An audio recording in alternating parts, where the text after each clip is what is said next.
Well, a very warm welcome to the final session of this Social Mobility Summit, which is about what next for UK social mobility. Just to introduce myself, my name's Claire Tyler. I'm a member of the House of Lords. I sat on the House of Lords Select Committee on Social Mobility a couple of years ago, and I've been a member of the Social Mobility All-Party Group for the last 5 years, and indeed I've just come hot foot from the AGM, so I am co-chair again of the group. So that's my sort of background in this area. What I'm going to do is just say one or two introductory remarks of my own, and then I'm going to ask our extremely distinguished panel, who I will introduce, to say a few words, and in particular to highlight one policy challenge that they would really like to see some movement happening on. And then there will be plenty of time to take questions from the floor and for panellists to respond. So that's sort of the shape of the afternoon. But I mean, just by way of introduction, and I'm conscious I wasn't with you this morning, but when I was sort of thinking about this event and sort of where next in policy terms, it struck me that the key messages coming from the Social Mobility Commission's State of the Nation report fairly recently, the overall messages were pretty stark. It was basically, that Britain's got a deep social mobility problem and it's getting worse. So, there is an awful lot to do. And I think if you look at the sorts of problems, it seems to me they occur through all the various phases of a child and young person's development, in terms of the level of development by the start of schooling, by age 5, by how many people are getting access to really good primary and secondary schools from the most wealthy areas compared to the more deprived areas, and also the fact that at tertiary level, university students from higher income families are earning around 10% more already than those from low-income families. So with that sort of backdrop, the thing that really strikes me is that these declines, it's not even flatlining anymore, it's declines in social mobility, are having a notable impact on young people's perceptions of sort of fairness and their sort of perception of having what sort of stake they have in society. And I think that's a really big issue for us, because a recent social mobility barometer poll revealed that young people were pretty pessimistic actually about social mobility, with I think it was only 32% of young people believing that everyone had a fair chance to get on regardless of their background. So I think that there is a lot of concern around at the moment about what people's prospects are, where they'll end up, actually in comparison with their parents, and also a feeling that young people actually are much less accepting, quite rightly so, of these sort of levels of inequalities. And I thought it was quite striking that when the Commission analysed the effectiveness of policy over the last 20 years, it found that although, yes, there had been some positive steps, there were 3 big issues. I thought one was the spatial divide, particularly between London, major cities and elsewhere. The second one was a sort of the income and wealth divide. And the third one was the generational divide. And I think this issue of the expectation of each generation to at least match the standard of living of the previous one, the fact that for the first time that's no longer being met again, I think that's a really sort of big issue. So I guess the overall message from the Commission's report, and it had a lot of recommendations, was that we needed, government had a key role here, a much more sort of strategic, holistic, joined-up approach to social mobility more generally, far more sort of awareness of the impact of social mobility when policies are being constructed, and a much greater recognition, I think, of a sort of spatial divide. So just coming down to my particular interest, as I say, the all-party group has just finished with sort of fantastic help and support, if I may say so, from the Sutton Trust as Secretariat, a profession looking about about gaining access to the leading professions, and what needs to be done to make sure that more people from disadvantaged backgrounds get that sort of access. And again, finding real gaps in academic attainment, in extracurricular provision, and a gap in aspirations. Now, I think all of those areas are key. But for me, and I suppose this just reflects some of my personal interests during my time as as co-chair. I've heard so many times about very talented young people not even aware that it would be a possibility for them to enter some of these top professions. The fact that half of state schools in England have not had a single pupil that is even applied for medical schools. And there's a huge role for schools and universities and employers here, I think, to challenge assumptions and raise aspirations. And obviously that means a really, really gold standard careers advice and mentoring schemes and all of that. And I'll leave you with the thought that there was one young person who gave us evidence, and he said he really, really wanted to go on, I think, to in the medical profession. He said that no one at school had explained to him how important it was to take part in extracurricular activities, the sorts of things that give that confidence, that self-belief, that resilience, or that when you went to university, it was incredibly important to take part in these sorts of activities, or, most critically, the extent to which employers would place an awful lot of focus on that sort of rounded experience at university when they were selecting people. So that sort of key focus on raising aspirations, the importance of sort of resilience, aspiration and all of that, that's my big policy area where I'd like to see a lot more going on. So I'm now going to turn to each of our four panel members, one in turn, and ask for them just to say a few words and just outline their key sort of policy change. And I think we are going to start with Professor Becky Francis. Becky is Director of the Institute of Education at UCL. Joined the Institute, I think, from King's College London, where she was Professor of Education and Social Justice, and previous roles include Director of Education at the RSA. So, Becky. Thank you so much, and well done everyone for staying so long today. We haven't had the usual tail off, so that's brilliant. I'm really mindful from the last panel that, of course, education doesn't stand alone in its duties in realising social justice and social mobility. But as an educationalist and a sociologist of education, of course, I'd be focusing on this.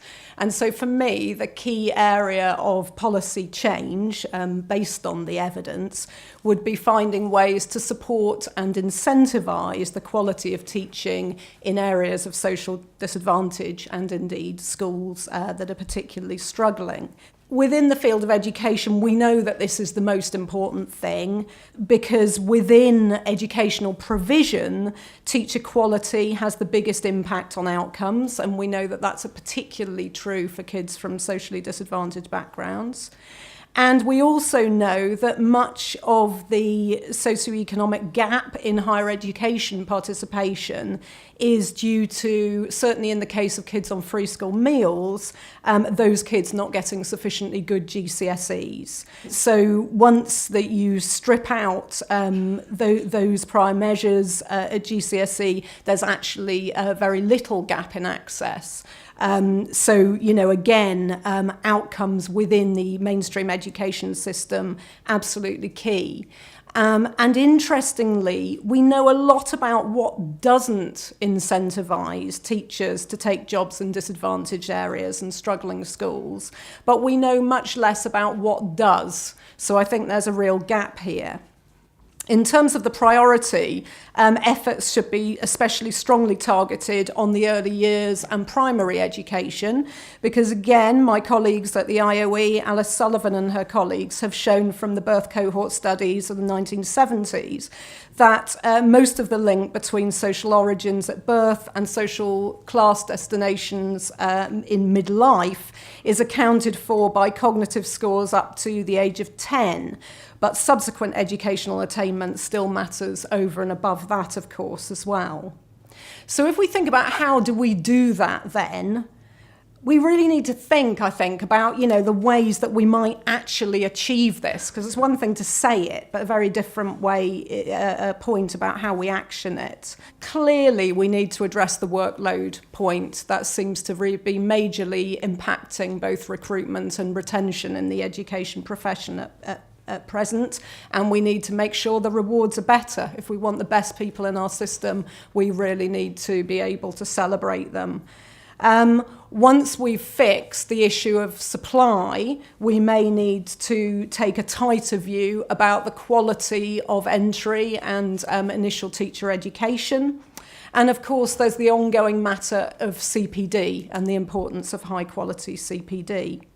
So that's for education. But I'd also want to say, and I think that, the conversations today have really exacerbated the need to say this, we do need to, I think, find more radical means to address the growing problems of practices that reflect the loss aversion that John Goldthorpe has identified among the beneficiaries of the post-war golden age of social mobility. The increasing ways that financial, social and cultural capital are bound together within the education system and enable access. So obviously we need to be strong and maintain the campaigns against, for example, unpaid internships and so on, the power of the personal statement in university applications and so forth. These are really important. But I would argue that we need to think even more radically.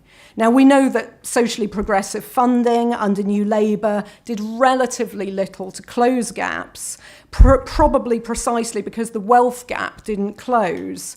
I would argue that we need more socially redistributive funding and measures to prevent and penalise access via cultural capital. So in short, I'd argue that social mobility demands far greater focus on equity. And I think 20 years into the Sutton Trust's powerful agenda, it's really important now that both the government and educationalists think more radically about this, because the voters are getting impatient. Frankly, if we look at what's happening across the world, I'd argue that democracy is at risk. If democratic systems can't provide social mobility, they're going to be strongly under threat. So it's never been less important than now. Thank you very much indeed for that, Becky.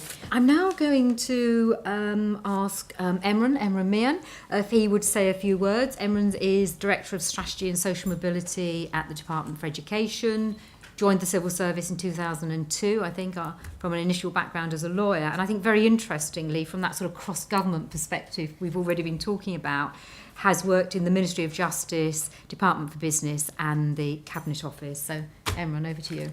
Thank you very much. So I, as a civil servant, I'm not going to speak radically as Becky was, but I will speak practically and build on, I think, what the Secretary of State was saying this morning. And I think the main thing I want to underline about what's next for social mobility, as we as a department are increasingly seeing it, is to really address how social mobility happens in places. And to underline that, I think the Secretary of State has reached the conclusion that we as a department have too often been agnostic to place, and we haven't thought hard enough about how our policies affect different places.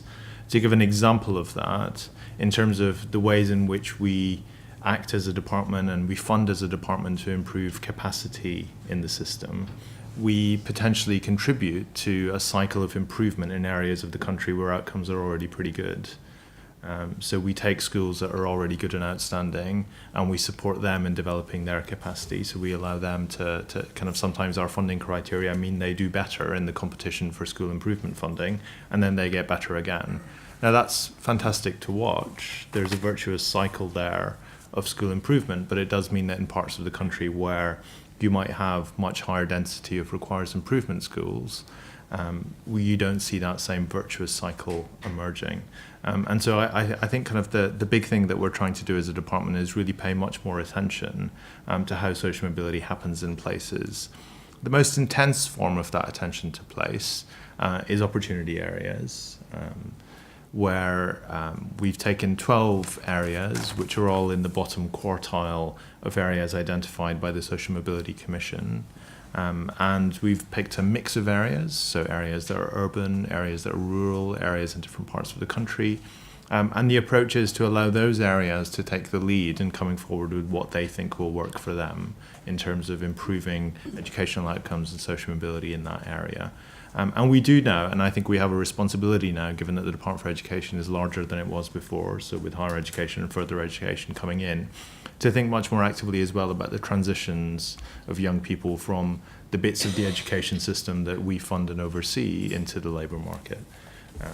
And that's why, for example, this morning Secretary of State was talking about the Careers and Enterprise Company and the importance of sort of really significantly increasing the density of encounters between young people in the world of work that happens, and we're starting that in opportunity areas. So that's the most intense form of our attention to opportunity to place.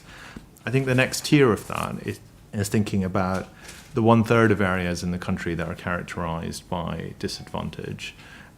For kind of the geeks in the room, it's what we as a department have previously been calling areas 5 and 6 in terms of our categories. And what we want to do, and what we're beginning to do, is increasingly to tilt our funding programs towards those areas of disadvantage. So rather than selecting schools for school improvement funding, or funding to support the continuing professional development of teachers, or funding to support the emergence of great leadership, instead of apportioning that on the basis of sort of more, purely objective criteria, which, as I was saying earlier, would favour parts of the country where you already have a higher density of good or outstanding schools, we want to now focus on parts of the country that are more characterised by disadvantage. So, for example, the Teaching and Learning Innovation Fund, Teaching and Leadership Innovation Fund, which the Secretary of State mentioned this morning, we're very expressly tilting that towards those areas of the country.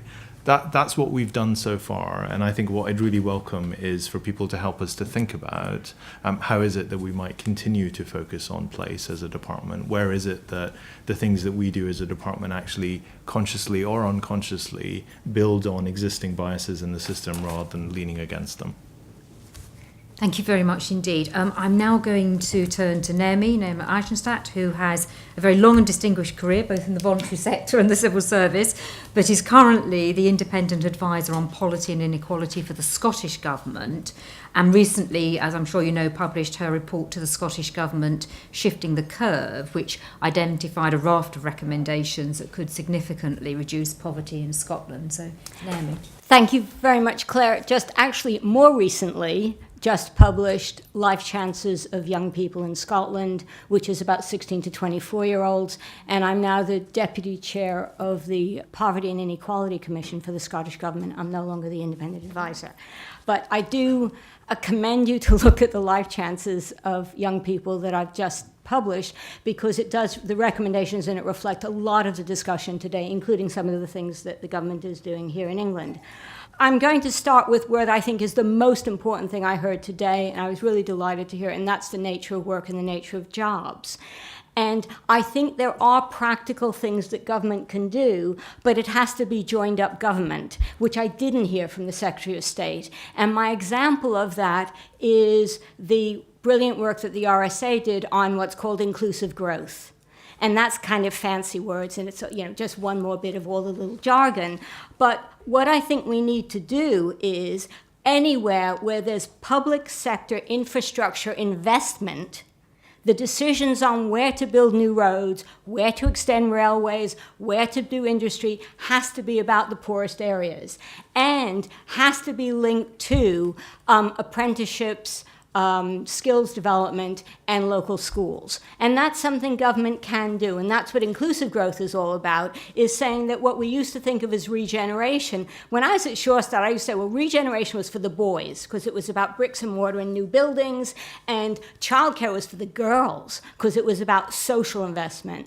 And what inclusive growth is about is how do you make sure that your economic investment matches your social investment matches your economic investment. And this is about jobs for young people in local areas where you're doing your infrastructure investment. I have a very, my metaphor for this is my metaphor for Brexit, which is don't do HS2, do HS3 first.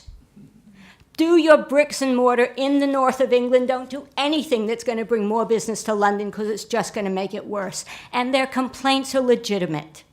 There is no point in complaining all the time about the divide without understanding the legitimate complaints about the people who are left behind, many of whom who have children who have no chance of going to university, and yet have many things to offer. So what's the role of education in this? Well, the big role in education, as we've heard, is real investment in FE. And Scotland has been terrible at this. Scotland, since the crash, since 2008, they've cut higher education by 4%, they've cut FE by 18%. And of course, they have free tuition fees, so who does that help? So the whole issue about how do we value our young people and how do we demonstrate we value our young people, it's really investing in the education that's going to help them the most. And in my view, that isn't always university bound. And making sure we have an economy that delivers good jobs for them. Within the school system, we need to be, as the Secretary of State said, I completely agreed with this, much better relationships between secondary schools and local employers. We need to get kids into local businesses much earlier. And we need to make sure that the senior leadership in schools is making the relationships. I mean, one of the most depressing things that young people said to me in Scotland, and I'm sure it's true of young people in England, this is through the Prince's Trust, is the kids not going to university get the worst teachers. So even if it isn't true, the fact that they perceive that is deeply depressing. The kids who aren't going to university, when they get their careers advice, they're told about a link on a computer program. The kids who are going to university get 2 days with the careers advisor. A 15-year-old South Asian girl said to me, I told the careers advisor I was interested in politics, and the careers advisor said, well, you're a woman and you're not white, so forget it. This is in 21st century Britain. So the careers advice is very poor, but the feeling that the kids who aren't university bound feel as second-class citizens is absolutely appalling. So you need schools to make better links with local employers, you need senior leadership in schools to work with those employers, and you need senior leaders in schools to understand the local jobs market. And again, that's where I agree with the Secretary of State, that, and certainly is part of the agenda on inclusive growth, is that local matters and local is different. And one of the things about the poorest kids is they don't travel. They don't go out of their community. So we need much better subsidized transport for young people to go where the jobs are, and we need better opportunities. The last thing I'd say, which hasn't come up at all today, is that we haven't said anything about race. And of course, one of the most interesting bits of data in Scotland, and I think it's probably true in England as well, is that the South Asian kids do academically brilliantly and still don't get the jobs. And this goes to the point about job recruitment, about job design. So, we need to really think about equity, not just in terms of educational attainment, because, of course, our non-white kids have gone way beyond our white kids. But in terms of how they fare in the job market, there is still serious discrimination. I'm a trustee of Trust for London, and we have a particular project on African Caribbean men and career progression in the building industry. And it's really about working with the employers. Are they developing the skills equally? Because if you ever walk by a building site, you should look and see who's holding the shovels and who's standing around in the hard hat. And they will be different races. So those issues about equity aren't just about class, they're also about race in our country, and they're also about areas of our country that have disadvantage.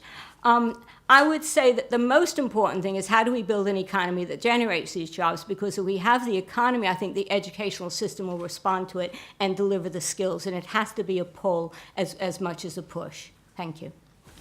Thank you very much. And finally, I'm going to invite Sir Michael Wilkins to say a few words. Michael is the founding CEO of Outward Grange Academies Trust, one of the highest performing academy trusts in the country. And in 2001, Michael became the head teacher of Outward Grange, which I know is a large 2,000 plus school in the north of England. And under his leadership, the school has become one of the highest performing academies in the country. So, Michael, over to you. Thank you. Well, if the Sutton Trust is a do tank, I think I'm a live tank, because I'm still in special measures schools, and I just came out one yesterday, and it feels like paradise, I have to say. A couple of things, really. I really do believe that the whole point of schools, and I say this all the time, is that children come first, and that everything we do, and I mean everything we do, must reflect this single goal. And GCSEs, and I did feel a bit deflated from the last panel, I have to say, but I know the difference it makes when someone gets them and they can apply for the job, because it said you need English and maths, And for those who want to get the English and don't get the maths, don't do it. I also know what it feels like to go into school in special measures when only 24% of the children left the previous year with 5 A to C's, including English maths. And what really saddens you is that means 76% of children left thinking they were not very good at English and maths. And that, for them, it's a bit like if you've been a student once. Put your hands up, you've been a student. Did you ever catch the last bus home? With good intentions, and then somebody buys you a drink, and then you miss that last bus, and then you just have to walk. And it's a bit like that with GCSEs. If you don't get those GCSEs at the end of year 11, not only can you not apply for jobs with a minimum entry level, you can't get on the college courses, you certainly can't go into some sixth forms, and you'll never then get to university. So it's a bit like that sliding doors film. If you get it, you're on your route, you can do it. If you don't get it, you're somewhere else. I think the ingredients are in schools now. I know I gave a talk at Oxford at the weekend, and I said, I don't think the education sector can handle the truth. Because we need more money, we know that. But you can do it within the resources that you've got. You've got to look after your teachers, happy staff, productive, help students. They will go the extra mile. You don't need to do 1,265 hours. We do 1,215 hours, and we're still with the highest performing trust. So how do we do it? Very simple this. If you keep your focus on children, you will do everything it takes to get them there, even despite their best efforts they don't want to. They give up on themselves. You will never give up on them. So you do this, and you take a lesson from the private sector. And it's very interesting that the school I've gone into at the minute, we normally go in tough inner city schools, where the first day you go in, they just swear at you. And you might do 42 fixed term exclusions on the first day. And then we say, we love you, son, but we just don't like your behaviour. And then suddenly they come with you because they know you care. This school I'm in, it's a middle class school in special measures with some very vulnerable disadvantage. And the difference the parents make, those children who are middle class are doing it despite the school. Because my policy initiative would be simply this. We need, in every single school, an advocate, a longitudinal advocate. In a middle-class family, it's the parents who fill the gap, who run them around, who take them places, who build up their cultural capital. In the enlightened working-class families, there are some parents who do exactly the same. But for the vast majority, in my experience, in these tough inner-city areas, there's no one to do that. And that's where the teaching profession comes in. And the longitudinal advocate has to be not a TA, not someone on a TLR. It has to be the principal. They have to live and breathe and know every individual child. This school I'm in, I know we've only got 35 more able, vulnerable children. I've met them all in a week. I know who they are. I know what their ambitions are. One of them wants to go and be a politician first, but wants to be a lawyer. So we're going to plan a trip to the House of Commons so they can have a look at it. But the point is, we can do it now. And I've distilled my thoughts over the years to what makes the difference. It's this. First of all schools have to take control of that curriculum. Yes, I know there's demands from the government. You've got to fill your 3 buckets for progress aid. You've got to do your maths and English, then you can put one in the third basket, and you've got to do your EBAC subjects. You've just got to do that. You pay attention to Ofsted, but you do what you think's best for your children. That's the first thing. And when you control the curriculum, 2 things happen. And if you're in multi-academy trust, those who are CEOs, in your scheme of delegation, you keep hold of that curriculum because 2 things happen to help you improve the social mobility of children. Firstly, you control the finances when you control the curriculum. And that allows you to create a surplus to reinvest. That can compensate for private tuition. And I'll explain how I do it in a minute. The second thing you do is you control the pedagogy, what you teach, how you teach it, the teacher quality, therefore the performance, and then the outcome for children who can take that next step into apprenticeships, further education, higher education. When you pull it apart and go in really detail, it's the quality in the classroom that matters. We do 7 big things, but the quality is the most important thing. Because if you don't get quality in the classroom, you can't inject it anywhere else in the process. But the second thing is you need to be forensic in your analysis on data and laser-like into your interventions. And pupil premium we talked about earlier on. Did you realise £12,500 buys 50 students 10 hours of one-to-one tuition, like private tuition? The school I'm in at the minute, a parent spends £90 a week on a maths, science and a Spanish tutor. £90 a week. So I put £50,000 in the school to begin with, and we can buy 200 children 10 hours of one-to-one tuition, plus they can do English and Maths in the core as well as the core. We rag them every single week. We track the progress every week, and we make sure we get them over the line. And just by way of one example before I finish, we run the education in a town.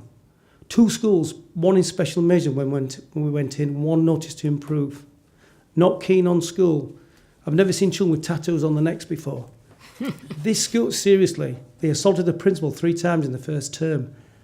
Only 40% of children in those 2 schools got the 5-8 simple English Maths. Now, last year, 82%, sixth form grown to 463, the vast majority going to university.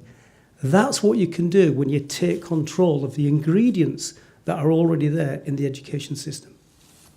Well, thank you very much indeed. I think we've had 4 really spot-on contributions. It seems to me there's a couple of sort of big themes coming out. One's very much, I think, the need for a sort of a joined-up approach, both at governmental level, but also at more sort of regional and local level between the various key players. And very interesting to hear about how you can get better joining up, I think, between schools, FE, HE, and critically actually employers and the local economy.